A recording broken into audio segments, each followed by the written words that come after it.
Good day, and welcome to Intevac's fourth quarter and full year 2019 financial results conference call. At this time, all participants are in a listen-only mode. A question and answer session will follow the formal presentation. If anyone should require operator assistance during the conference, please press star zero on your telephone keypad.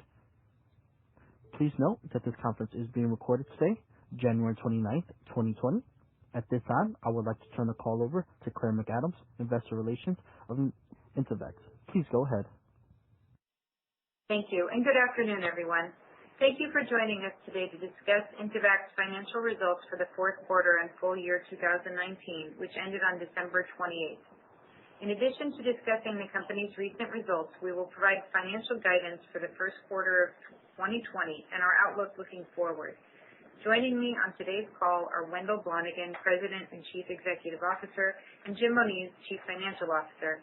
Wendell will start with a review of each of our businesses and our current outlook. Then Jim will review fourth quarter results and discuss our outlook before turning the call over to Q&A. I'd like to remind everyone that today's conference call contains certain forward-looking statements, including but not limited to statements regarding financial results for the company's most recently completed fiscal quarter and year, which remain subject to adjustment in connection with the preparation of our Form 10-K, as well as comments regarding future events and projections about the future financial performance of Intevac. These forward-looking statements are based upon our current expectations, and actual results could differ materially as a result of various risks and uncertainties relating to these comments and other risk factors discussed in documents filed by us with the Securities and Exchange Commission, including our annual report on Form 10-K and quarterly reports on Form 10-Q. The contents of this January 29th call include time-sensitive forward-looking statements that represent our projections as of today. We undertake no obligation to update the forward-looking statements made during this conference call. I will now turn the call over to Wendell. Thanks, Claire, and good afternoon. Today we reported strong fourth quarter results. Revenue of $35.4 million was above expectations due to an all-time record level of hard drive upgrades exceeding our forecast for the quarter. Earnings were at the high end of guidance at 22 cents per share. We ended the year with total sales growth of 14% over 2018, full year profitability of 5 cents per share, and positive cash flow generation with a net increase in our total cash investments of $2.5 million compared to year-end 2018. 2019 was a year of important progress in our strategic growth initiatives, with significant momentum building in photonics and a number of important milestones achieved in our thin film equipment, or TFE business. Recapping our highlights in 2019, I'll start with our photonics business. We achieved revenue growth of 37% year over year, which was driven primarily by a strong ramp of development revenue for the IVAC program. We announced an all-time record order of $40 million, which combined with the IVAC award received in late 2018, contributed to an all-time record in photonics backlog during the third quarter. Year-end backlog was $71 million, a 62% increase from 2018. In our thin film equipment business, we grew revenue by 6% year over year. The hard drive business was down a bit in 2019 due to a lower level of upgrades throughout the full year, compared to record upgrade business in 2018. Despite this, we grew revenue in our TFE business by shipping 9 energy systems during the year. We were successful in closing 2 evaluation agreements for systems outside of our core HDD market during the year. The first was a Vertex Spectra evaluation system with a Tier 1 display cover glass manufacturer, which has multiple development projects ongoing with handset manufacturers. The second was our Matrix PVD evaluation system for advanced semiconductor packaging, giving us our initial footprint in this new market. In 2019, we also made progress in finalizing the agreement to place a second Vertex Spectra evaluation system, which we expect to close in February and ship in Q1. We also developed and launched the new Vertex Marathon system, enabling our most advanced DLC technology, the ultra-durable diamond-clad coating, to be applied at less than half the cost of ODLC 1.0 on previous generations of the Vertex tool. Each of these milestones support the long-term revenue growth and profitability objectives for Intevac. In terms of our financial performance in 2019, total revenue was $109 million, an increase of 14% over 2018.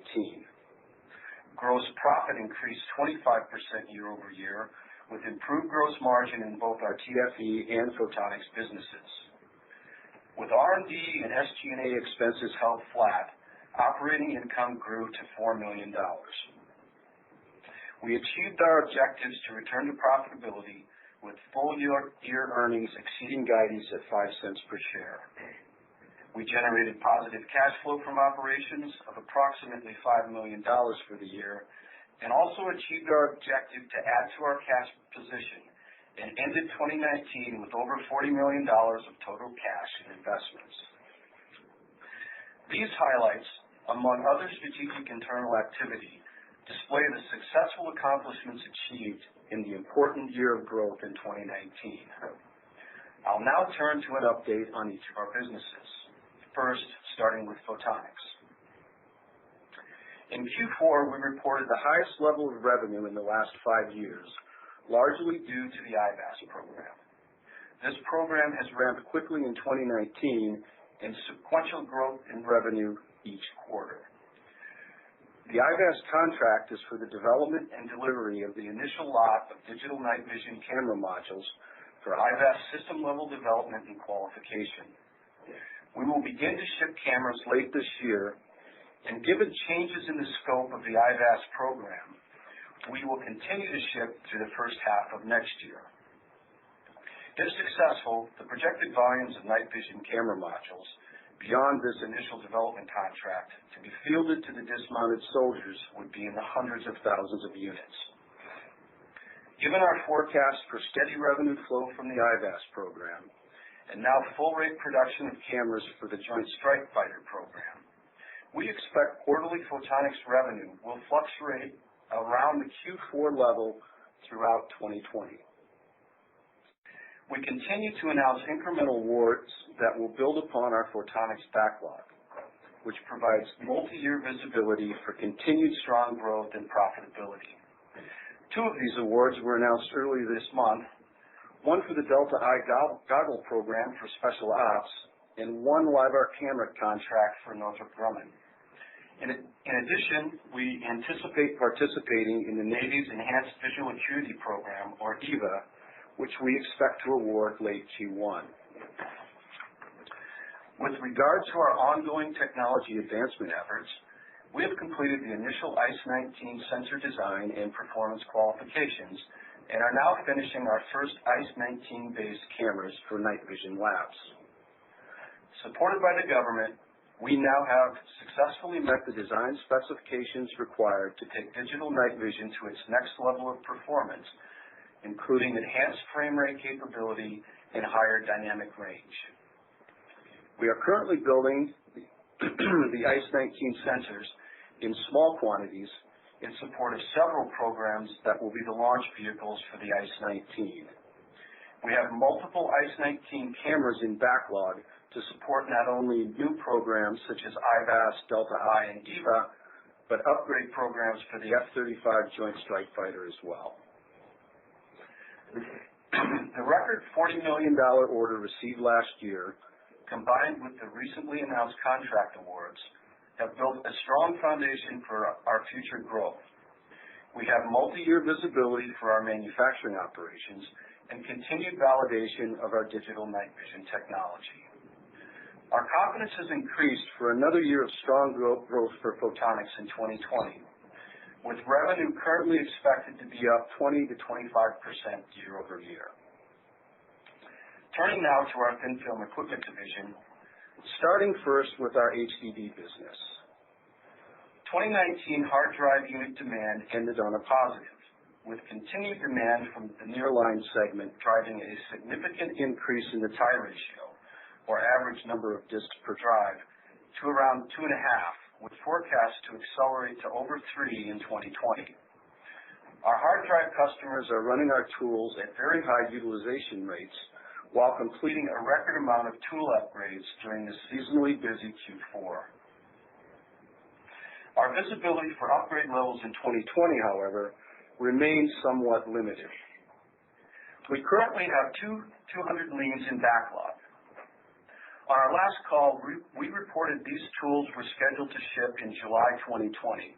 And as of today, we expect the shipments to pull in and ship late in the second quarter. Without the visibility of timing for additional orders, which we believe will materialize once our customers confirm strength in the nearline demand continuing through the year, our current forecast for 2020 includes 2 fewer 200 leans than in 2019.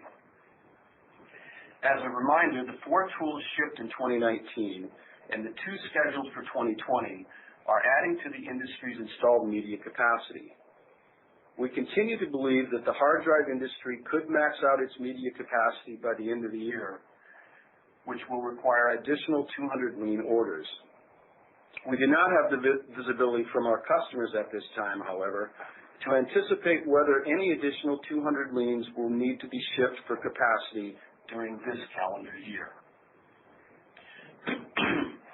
Long-term forecasts indicate media growth of 8% annually through 2023 in support of the 25% growth rate for exabytes shipped on hard drives. Just like other parts of our equipment business, the HDD media business can be lumpy quarter to quarter and year to year. The overall takeaway from the long-term outlook for hard drive media, given the growth of nearline cloud storage demand, is that the HDD business continues to be strong and profitable for us. While today, our forecast is for a softer year in 2020, our hard drive customers tend to start each calendar year with relatively conservative views on capital investment, yet we often exit the year with a stronger and more profitable HDD business than what we forecast in January. We are also optimistic for the resumption of capacity tool orders in support of nearline media demand beyond this year. Second, for the energy platform.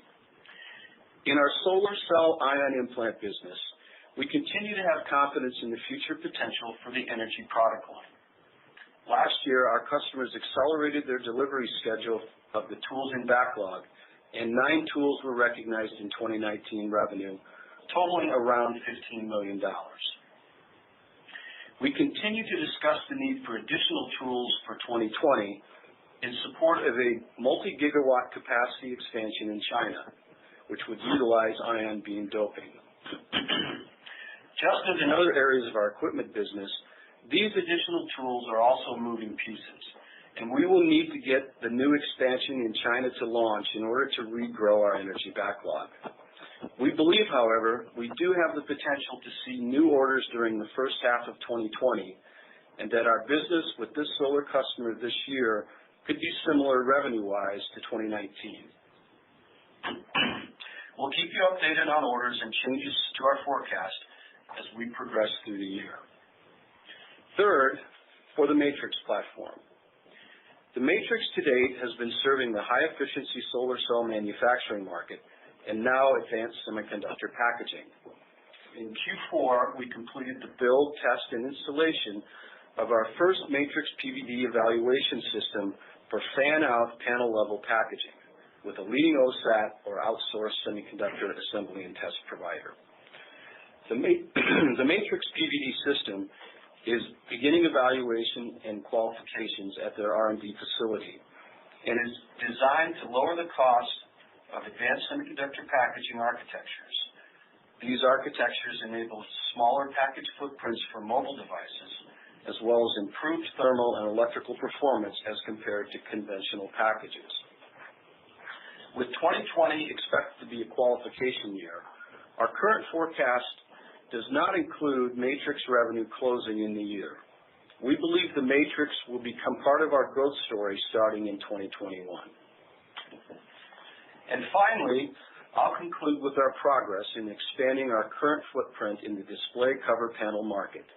which continues to have the largest growth potential over the next few years for our thin film equipment business. There are 4 key display cover panel updates for today's call. First is our new consumer product, Diamond Dog Tempered Glass Screen Protectors, which we debuted at the Consumer Electronics Show. Second is an update on our progress with our first Vertex Spectra eval system shipped last year. Third is an update on our progress with the second Vertex Spectra eval expected to ship in Q1, followed by progress on our Vertex Marathon product launch. I'll start with Diamond Dog, which is our best-in-class screen protector showcased at the Showstoppers event at CES earlier this month. Diamond Dog is a branded consumer product selling for $29.99 that utilizes our diamond-clad coating on a retail cell phone screen protector. We believe its performance surpasses the best screen protectors on the market today and at a lower cost.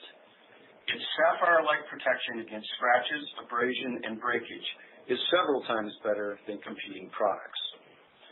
The reception of Diamond Dog was extremely favorable during the show, in which selected media attendees snapped up over 250 samples.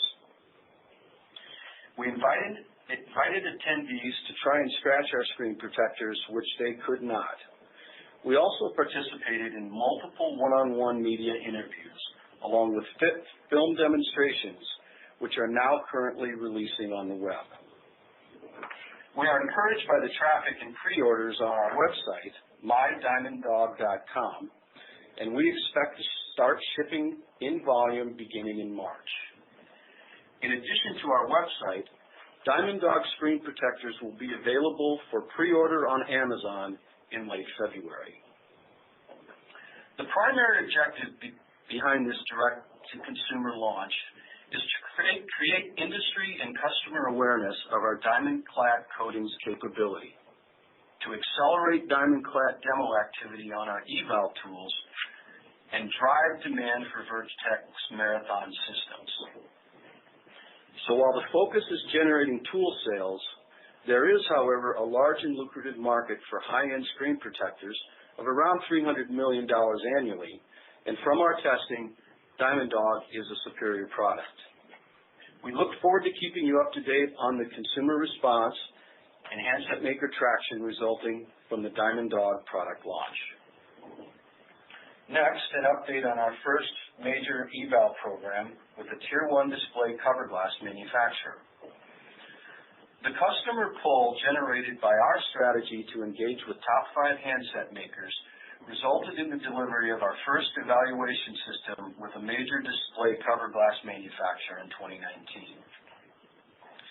This Vertex Spectra was quickly qualified and signed off in August for decorative back cover glass applications, and the tool has been busy, extremely busy, running demos since then. We've been working on multiple designs with multiple top 5 handset makers, and we're pleased to report that the first design program in development has now moved into an initial pre-production run.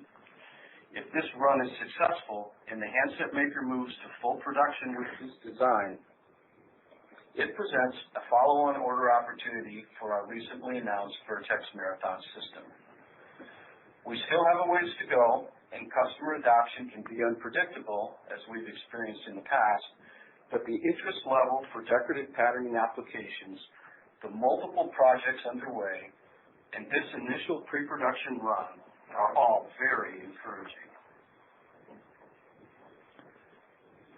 Cell phone manufacturing pull is also driving our progress, placing a second Vertex Spectra eval system with an additional display cover glass manufacturer, also in China, to ensure dual sourcing capacity in the supply chain. Given the large scale of the parent company conglomerate, and this being the first evaluation agreement of this type they have entered in the cover glass industry, finalizing the terms of the agreement, particularly with import-export ambiguity around U.S.-China trade, has taken much longer than anticipated. We remain confident at this time that the system will ship shortly, as all the terms of the agreement have been negotiated and closed. and has been signed by us and the customer's operational management. One signature remains for the deal to close, which we are told will occur when they return from the Lunar New Year holiday. Once closed, we will announce via press release, and I look forward to updating you on the progress of the tool activity rather than the contract status going forward. The strategy with both these evaluation agreements is to generate production demand with major handset makers, enabling these tools to convert to revenue in 2020 while driving additional growth through follow-on orders. We also continue to work with smaller and boutique cover glass manufacturers who remain candidates for additional revenue systems. And finally, an update on the Vertex Marathon system and diamond clad coatings we launched last quarter.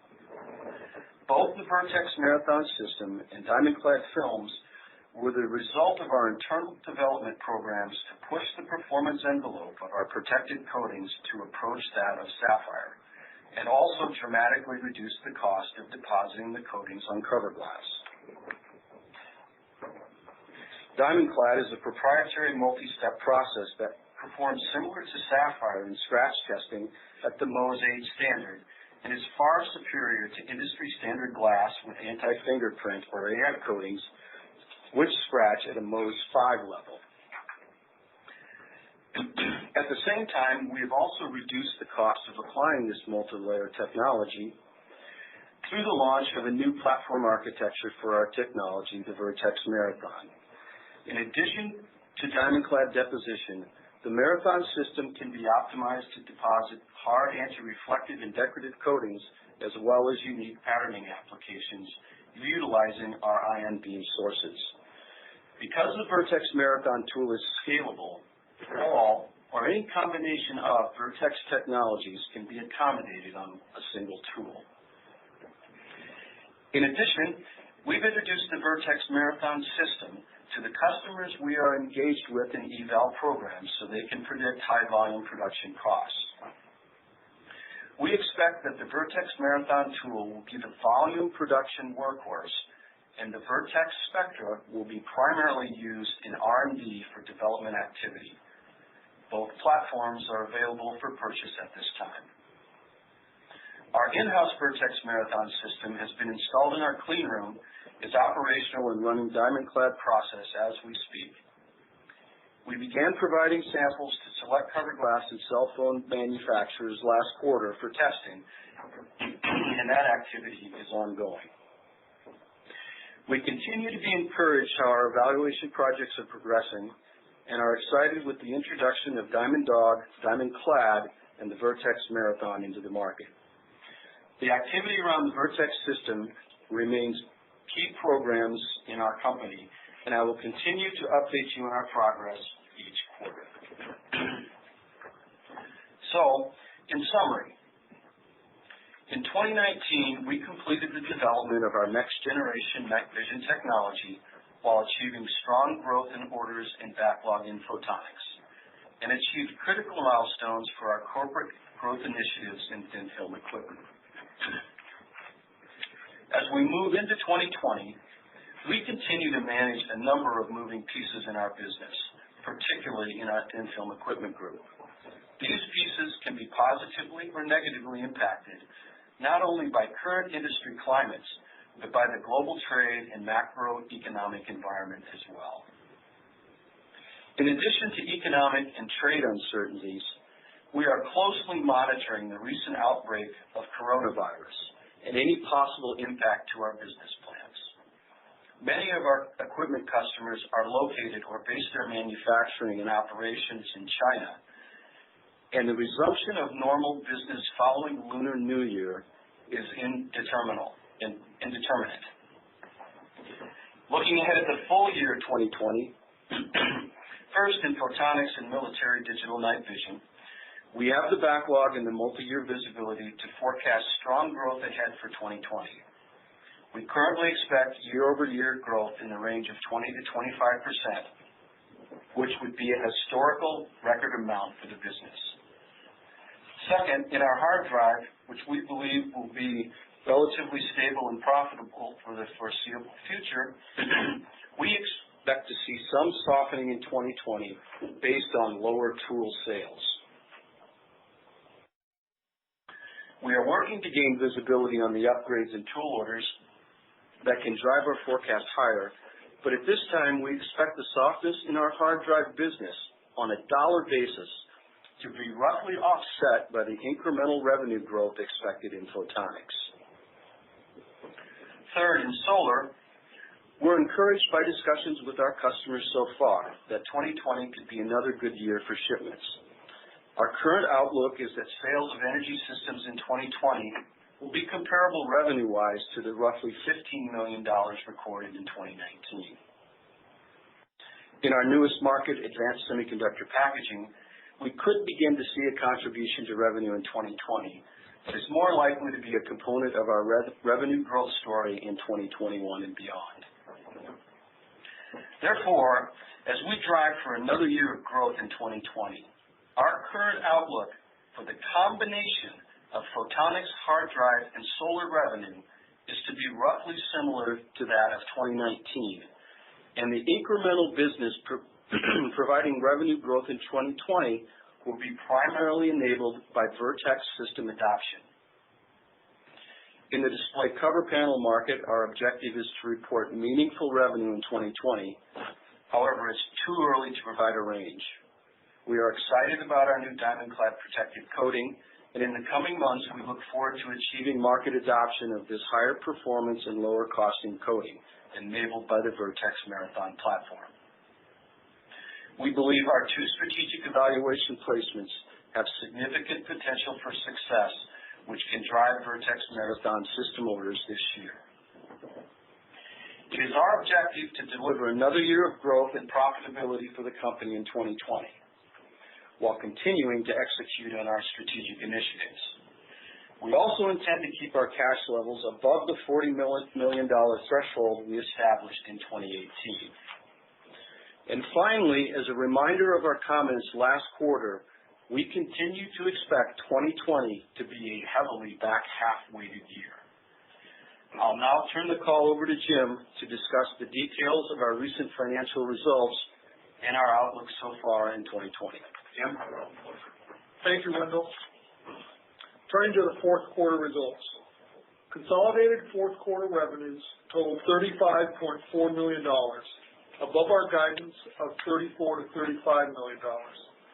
Thin film equipment revenue totaled $24.4 million and included two 200 lean systems, along with a record level of upgrades, spares, and service. Photonics revenue of $11.1 million included $4.9 million of product revenues and a record $6.2 million of contract research and development revenues. Q4 consolidated gross margin was 46.5%, above guidance of 42 to 44% as a result of positive contributions from both businesses. Thin film equipment gross margin was 46.9%. Up from the fourth quarter of last year and the third quarter of this year due to higher margin HDD systems and upgrades.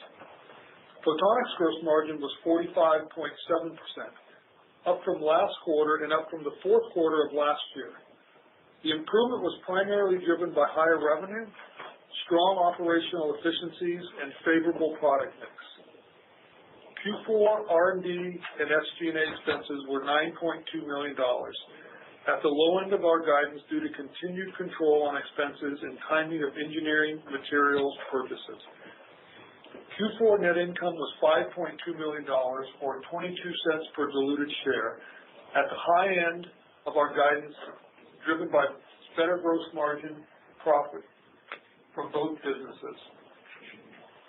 Our backlog was $92.4 million at year-end. Thin film equipment backlog of $21.4 million included two 200 lean HDD systems. The backlog in our photonics business was $71 million. We ended the year with cash and investments, including restricted cash, of $42.8 million, equivalent to approximately $1.83 per share based on 23.3 million shares at year-end. The growth in cash year over year was $2.5 million, and we ended above $40 million, which was our objective.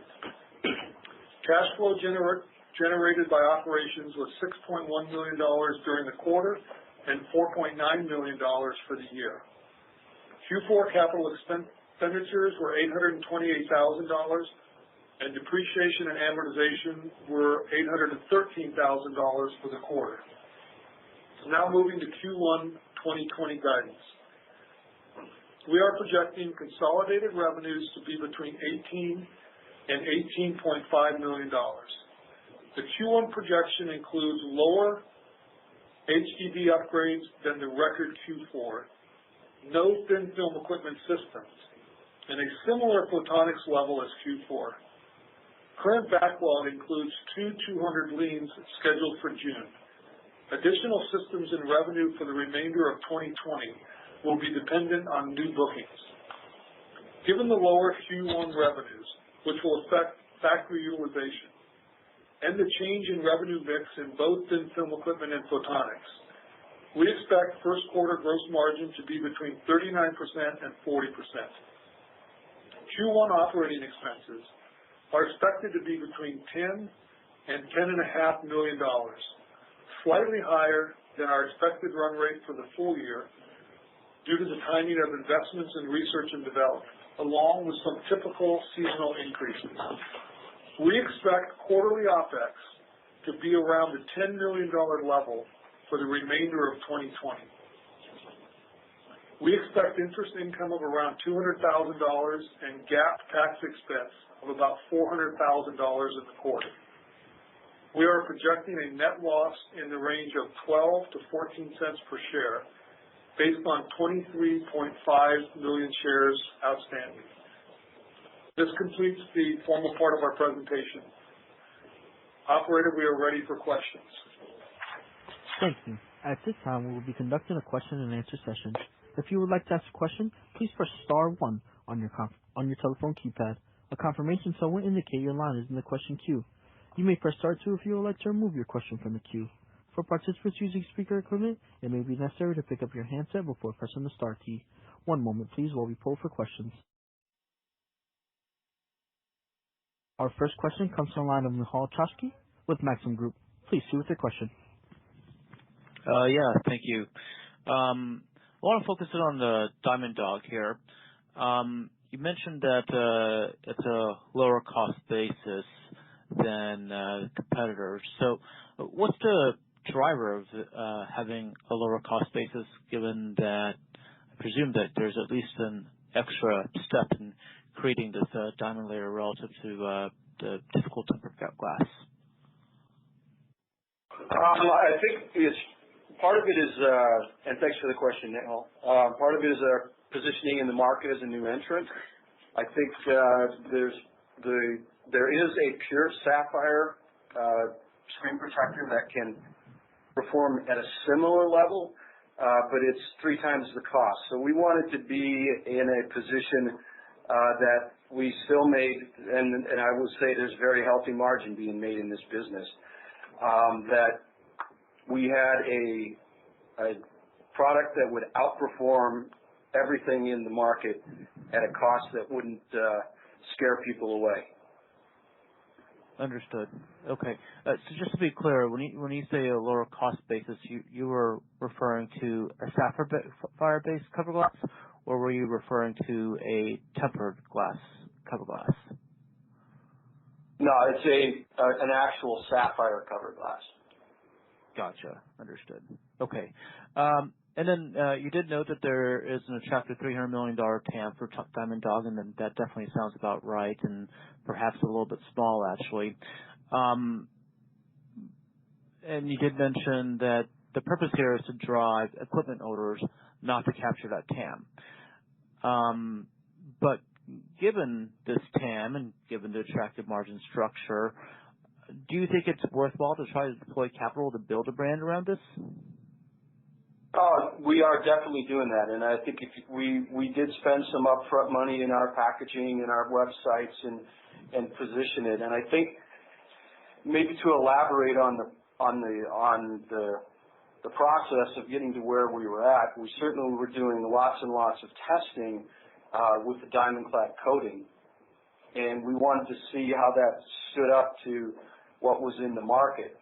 And just seeing the fact that we've outperformed by several times more expensive or similar priced units, and that looking at the margin structure, that there was real business to be had, we are definitely going to, we have a business plan in place over the next few years for this product line because there is an attractive market there for this business. But again, the primary driver that moved us into this area was to generate activity and demand for tool sales. Okay. Just to be clear, when you said that you did deploy some capital here, I gotta believe it's got to be on the sub-$1 million range here, though. Yes, absolutely. Okay. And, when I am talking about is it worthwhile to deploy capital, I'm taking in the tens of millions of dollars of range to build a brand, distribution, these two primary things, which does take capital, especially working capital. So that's what I'm really referring to. So I'm not too sure if you did address that, what I was actually referring to. Yeah, we have no plan to put tens of millions of dollars worth of capital at this point in time. What we want to do is get introduced in the market and then incrementally drive this business over the next couple of years. Now, depending how the response is, we'll alter our plans as we move through. Got it. Thank you very much. Right, thanks, Neil. Our next question comes from the line of Craig Ellis with B. Riley. Please see with your question. Hi, this is actually Peter Pan calling in for Craig Ellis, and thanks for taking our question. My first question is, can you just kind of put some parameters on what you think the market share could be for this diamond clad? The diamond clad is actually the coating itself. Are you speaking of market share for diamond clad or the actual screen protector? The actual screen protector, what your targeted market share is on this $300 million revenue opportunity? Right now, our business plan is targeted to get ourselves introduced in the market and roughly break ourselves even in this first year. And then we'll assess market share after that. But, depending on how well it's received in the market and us knowing how well it performs, we think there could be significant opportunity there for market share. And I think there's also, as we get better known, I think there's opportunities for us to license our technology as well. Got it. And once these products start ramping, how should we think about the margin profile? Is this going to be accretive, or is this going to, dilute to the margins? Yeah, I think it would be accretive, but I also think it's way premature to start modeling it. We've just introduced it, and we want to see what kind of reception we get in the marketplace before we actually feel comfortable modeling and giving you numbers to put into your model. But as Wendell said, this year it's a matter of letting the success we have pay for the investment. So essentially trying to break even this year as we try to gain market share and use that to show a superior product out there. Got it.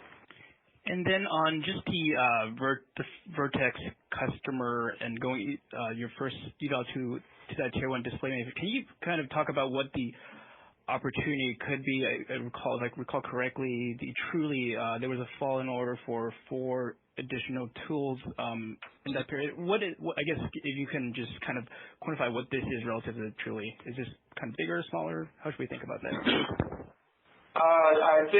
I think the way to look at it at this moment in time, and one of the reasons that our conference call script is worded like it is there's just a lot of variables that need to be quantified. So as an example, it's, what model it would be on, how many SKUs would it be on in that model, how fast would they need to roll it out. If they were planning on doing something this year, they'd need more tools to have enough capacity to do it. If we're going to put it out and, another 6 to 9 months out from the end of this year, then they could do it with, maybe one tool. I think we're really going to have to wait a little bit further to see, how that plays out. But I think, certainly as we get into our evaluation programs, it's our intention to turn those tools to revenue with production orders this year.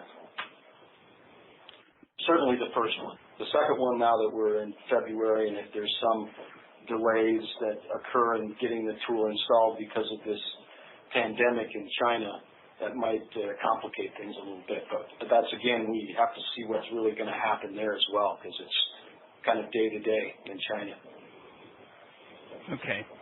And on the upgrades in software, it seems like if I just kind of look at my model and do the math, it seems like first quarter is going to be roughly around $7 to $8 million, and then based on the color you provided, it seems like that upgrades in software could return back to around 11-ish million per quarter. How should we think about, I guess, getting back to those levels? Is it going to be, more second half weighted, or, is it going to snap back in second quarter?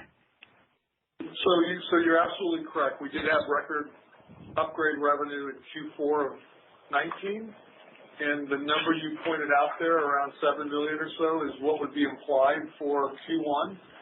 And we would expect it to ramp, but a little early for us to determine if it gets back up to that record level that we had in Q4 of 19. But we would expect it to ramp above the 7 as we go through the year, depending on our customer demand.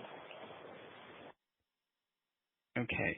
And last question, just on the photonics, it seems like you're talking more of a flattish Q-on-Q profile for the photonic business. Just given some of these new programs that's going to ramp, just wanted to, if you can reconcile, why this is more of a flattish, growth throughout the year. Well, I think if you look at photonics through 2019, their revenue did ramp up to approach that $11 million that we hit in Q4. And a big driver of that was the IVAC contract that was awarded, and then the Apache contract that was awarded. Both of those major awards happened in Q4 of 2018. And so we're now at that kind of a level and a full year run rate. We hit that at the end of Q4 2019, which allowed us to grow 37%. So as we maintain that kind of a level, that gives us our confidence to grow 20 to 25%. And some programs drop off, and some of the programs that we announced awards kind of fill in that. But as Wendell alluded to and specifically said, with the growth of 20 to 25%, that would be a record revenue all time for photonics. So we're pretty proud of that. Great. Thank you, guys. Thanks. Thank you. Once again, if you would like to ask a question, please press star 1 on your telephone keypad. Once again, if you would like to ask a question, please press star 1 on your telephone keypad. One moment, please, as we poll for more questions.